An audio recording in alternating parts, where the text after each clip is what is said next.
Bonjour, bienvenue à tous sur Face à Face d'aujourd'hui. Ce Face à Face d'aujourd'hui est spécial. Pourquoi il est spécial?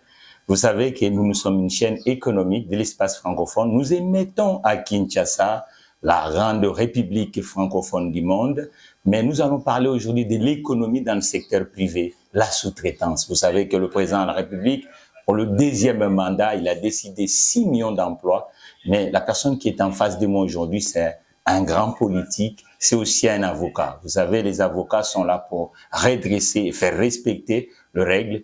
Et ce maître Winer Kankolongo, il est le parti du pouvoir, c'est-à-dire que l'IDPS, qui est un parti qui a toujours prôné l'avancement sociétal et le développement social des humains. Maître Winer, bienvenue sur le Face à Face chez la chaîne francophone de Kinshasa de l'économie Infosad. Merci beaucoup et félicitations à vous. Ça, c'est la toute première que nous vivons déjà d'initiative en RDC. Mais avant d'y arriver, laissez-moi saluer les téléspectateurs qui sont branchés pour nous suivre.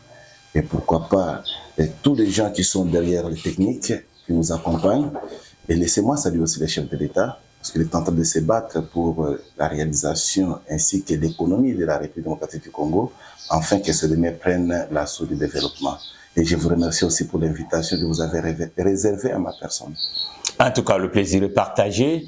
Maître Winer, vous êtes avocat. Qu'est-ce qui vous amène d'abord dans ce monde d'avocat? Il y a plusieurs sciences. Pourquoi vous avez fait, avant de rentrer dans le sujet, la sous-traitance? Parce que ce sont des textes, les lois.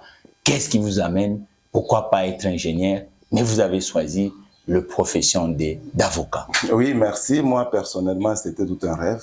Lorsque je grandissais, je disais à ma mère, pendant que je ne savais pas qu'est-ce que c'est effectivement la profession d'avocat, ou soit la médecine, mais j'informais déjà ma mère que moi je serais avocat. Ma mère ne comprenait pas parce que ma mère, on doit signaler qu'elle n'a pas trop étudié aussi, ce n'est pas l'injure, mais c'est la réalité sociologique. Et quand je disais cela à ma mère, elle était tout le temps étonnée.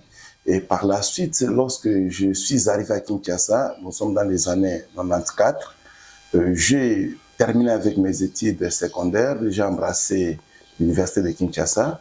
En arrivée de là, je me suis dit non, je dois choisir les deux choix que j'ai prometté à ma mère. Et c'est comme ça que j'avais choisi de faire le droit ainsi que la médecine. Fort malheureusement, la nature a voulu que je sois à la faculté de droit et aujourd'hui, nous sommes avocats. Depuis que vous êtes avocat, est-ce que vous êtes satisfait? Oui, très, très satisfait. Du point de vue professionnel, parce que les derniers grands avocats de la République démocratique du Congo, qui Maître Gérald Kamanda, la crise belgo-congolaise, Maître Nimi, est-ce que, pourquoi aujourd'hui, les grands noms là, et puis le maître, vous savez, le maître Mukendi, c'est le grand de tout ça. Voilà, et tous ces grands noms qui étaient respectés dans le continent, mais pourquoi il n'y a pas cette continuité des grands avocats congolais? Oui, et il faut souligner que c'est la crise qui entraîne la République démocratique du Congo qui fait reculer la profession d'avocat parce que vous allez être d'accord avec moi, beaucoup de nos populations ne consultent plus les avocats. Ils préfèrent traiter des histoires entre eux sous prétexte que les avocats leur demandent beaucoup, ce qui n'est pas aussi vrai. Mais à cela, nous pouvons tout simplement conclure que la profession d'avocat nous a amené beaucoup. Nous a amené beaucoup. Ce que je suis aujourd'hui, c'est la profession d'avocat. Alors, on ne cesse pas de témoigner le bien dans le sens, mais il y a encore du côté calvaire que nous subissons. Nous subissons du côté calvaire et avec nos juges, soit nos magistrats qui nous rendent par la tâche difficile, ils ne nous aident pas aussi du tout non plus parce que vous allez constater que même l'appareil judiciaire s'implique dans des dossiers que les avocats pouvaient facilement traiter. Et c'est là, ça commence à frayer un tout petit peu, mais on ne va pas lâcher la prise, on va continuer parce que ce sont les domaines que nous avons choisis pour toute la vie. Parlez-nous un peu de la loi de la sous-traitance. Est-ce que les Congolais lambda, la sous-traitance, c'est uniquement pour le secteur minier? Au moment où la loi dise que dans les affaires en République démocratique du Congo, on ne peut pas être des capitales de 100% étrangères, toute activité économique dans le territoire. Nous ne sommes pas le seul pays. Il y a aussi, même la plupart, Singapour, les Mirettes, c'est ça qui ont prôné la capitalisation de ces États-là. Mais comment fait-il? On dirait Kinshasa, c'est uniquement, oui, c'est bien, on voit Miguel est en train de faire ce qu'il fait avec la sous-traitance, mais ça reste uniquement... la loi là d'abord dit quoi? Heureusement que nous avons un avocat en face de nous.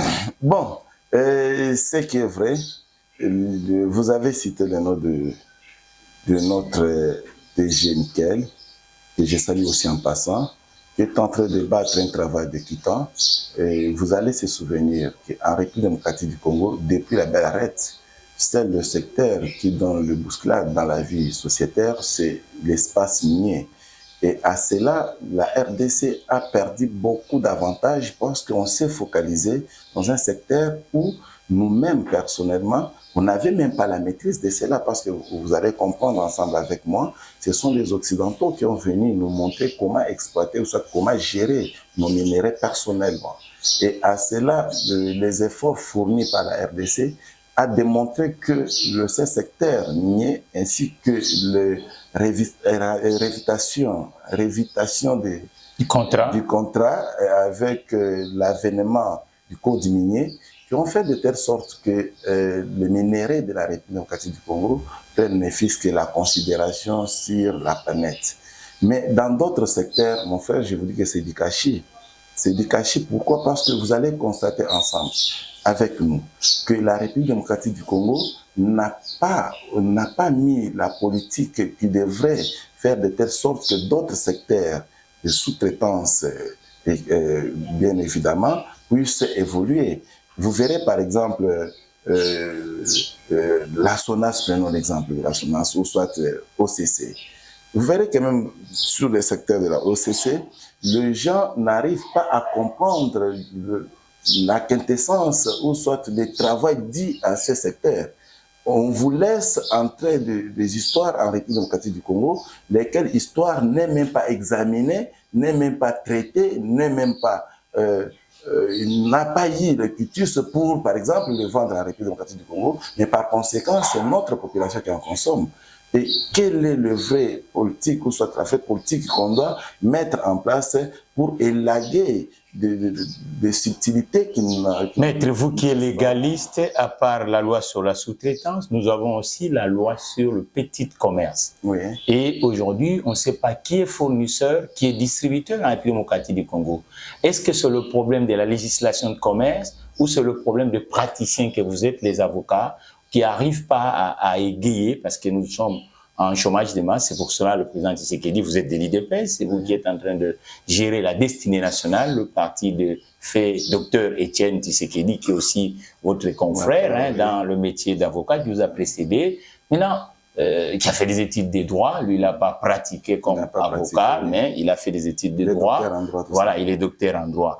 Maintenant, étant cadre dans ce parti qui a connu des illustres personnes, des Yahoo, ainsi de suite, est-ce qu'aujourd'hui, la loi de la sous-traitance est à 100% et petit commerce, nous sommes où avec?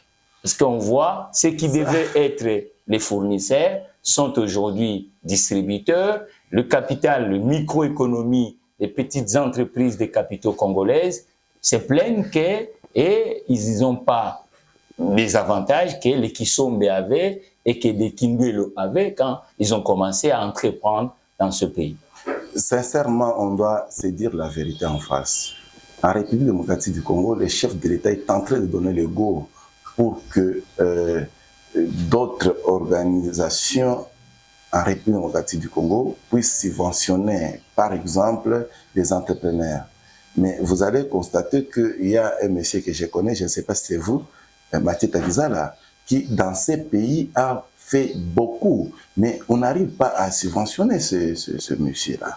Mais dites-moi, avec les efforts personnels, est-ce qu'il va aller de l'avant ou soit il va reculer, ainsi qu'avec nos lois? La population va savoir que des lois en République démocratique du Congo ne sont pas rédigées par les avocats. Ce sont des lois qui sont rédigées par l'Assemblée nationale, et lesquelles Assemblée nationale, il y a l'association de tout, rotation de domaines, et à cela, ça donne aussi la difficulté dans la société parce qu'il y a d'autres lois qui ne permettent pas à la République à bien booster, à aller de l'avant. Et à cela, mon cher frère, vous allez souligner que lorsque vous prenez par exemple Fogec, vous verrez que FOGEC est à l'obligation de soutenir les entrepreneurs. Et est-ce qu'on peut se regarder en face et se dire que depuis que cette structure est mise en place, on en a déjà soutenu combien de personnes? Et entre autres, le chef de l'État veut à ce qu'on puisse avoir 6 millions de travailleurs. Ou soit 6 millions 400 000 de subventions. Emplois, il doit créer sur le deuxième mandat. Dans le deuxième mandat, c'est 60 mois. Il va les créer comment? Si on ne subventionne pas des entrepreneurs que vous êtes, si on n'aide pas la population dans son ensemble de comprendre qu'est-ce qu'il faut faire dans la société, ça sera un peu difficile. Donc, ici, il faut interpeller le pouvoir public. Le Toyota RAV4 équipé du système Toyota Safety 16 série vous offre un système pré-collision qui permet de veiller sur vous pendant que vous veillez sur les autres.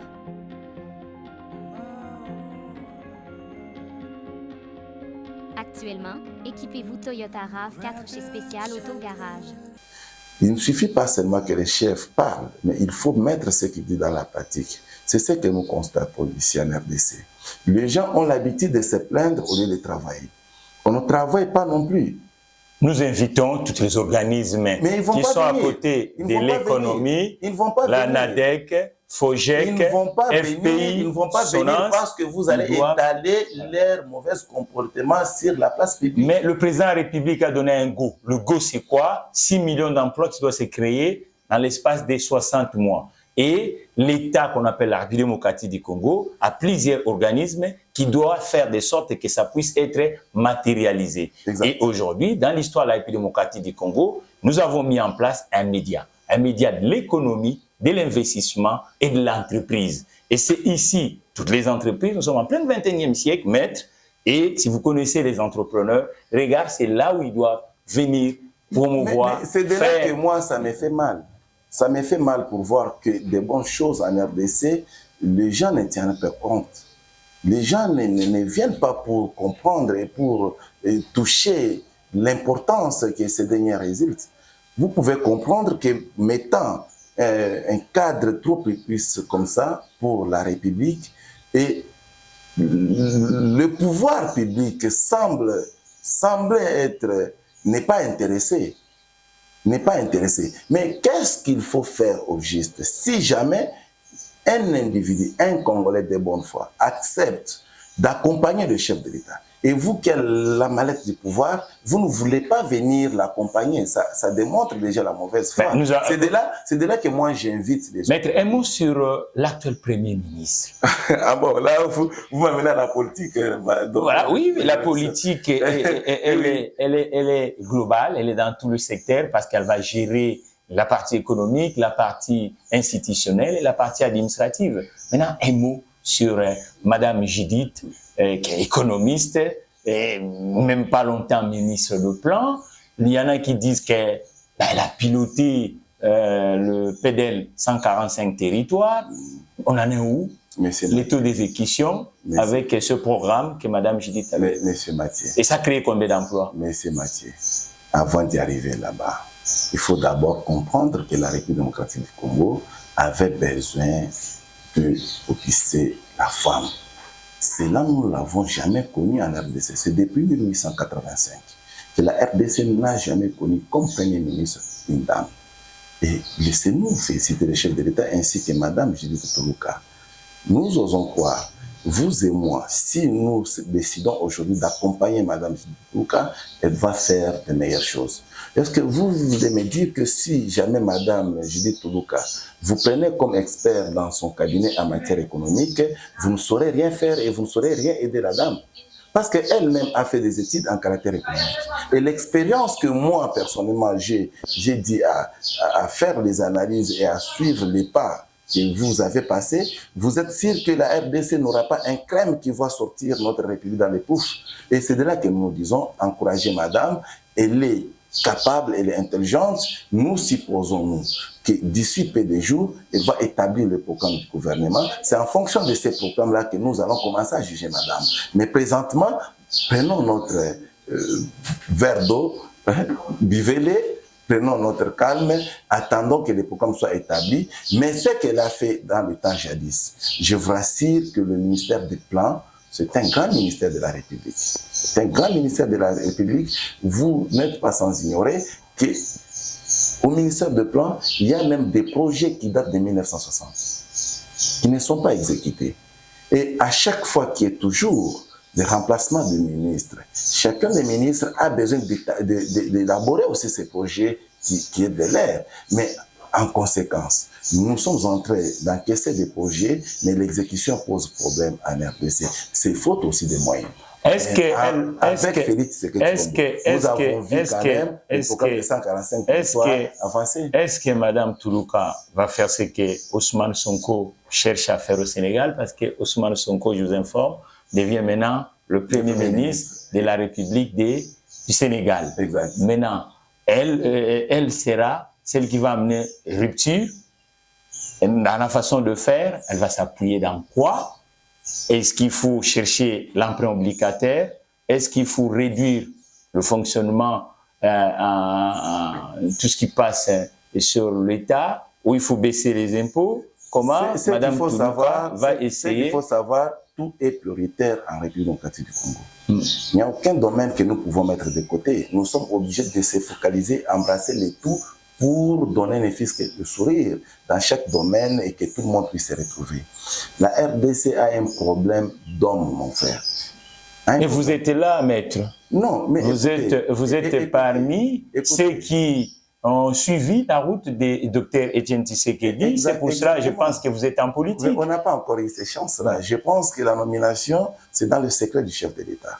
Donc, là, il ne faut pas même en parler. Mais seulement, nous sommes conscients parce que nous sommes en train d'accompagner le chef et on va encore accompagner Mme Toulouka tel que nous le faisons chaque jour avec le chef. Mais ce qui est nécessaire, nous attendons, nous voulons que les résultats que nous allons produire dans ce quinquennat en République démocratique. Maître, dans votre enfance, vous avez connu une grande société kassaïenne, l'Amiba. Mais on est où avec cette grande entreprise congolaise qui a contribué à la PIB nationale? Et vous, comme avocat, parce que c'est un métier social, il faut que les gens travaillent. Oui, ça donne quoi, l'Amiba aujourd'hui? Monsieur Mathieu, je dois être franc envers vous. L'Amiba n'existe plus. L'Amiba n'existe plus. Parce qu'il n'y a rien qui s'est produit là-bas. Il n'y a rien qui s'est produit. Vous allez constater l'exode rural qui vient de se commettre dans le régime de 18 ans, ainsi que même pendant notre pouvoir, nous avons vu nos frères et sœurs quitter Kasaï pour venir à Kinshasa. C'est suite à la souffrance. Or, ils se sont habitués de vivre rien qu'avec l'Amiba. C'est la seule grande société qui faisait nourrir la province. La République démocratique du Congo. Et la République démocratique du Congo. Donc, en tout cas, Maître Winer Kolongo, l'IDPS qui est au pouvoir, nous vous remercions dans cette chaîne panafricaine de l'économie qui est maître à Kinshasa. Le caméra est là. Qu'est-ce que vous pouvez dire à ceux qui sont du côté des Boulungu pour le travail? Parce qu'il n'y a que le travail qui est absent en République démocratique du Congo. Nous devons faire le paradigme du travail. Il faut que les gens travaillent en République démocratique du Congo. Regardez le caméra. Très chers patriotes, peuple congolais, je vous invite, pas seulement de se donner au fond de travailler en République démocratique du Congo, mais il faut d'abord être courageux, les faire comme les autres en ont fait.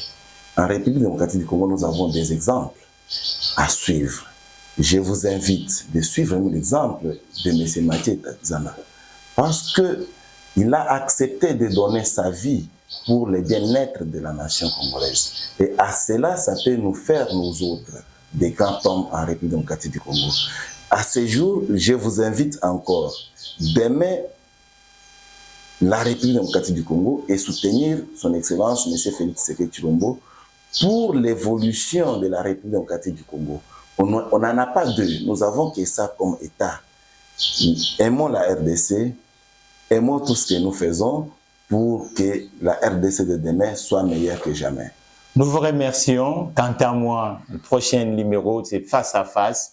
Donc, le plaisir est partagé. Maître Kolongo. Merci beaucoup. C'est à moi de vous remercier.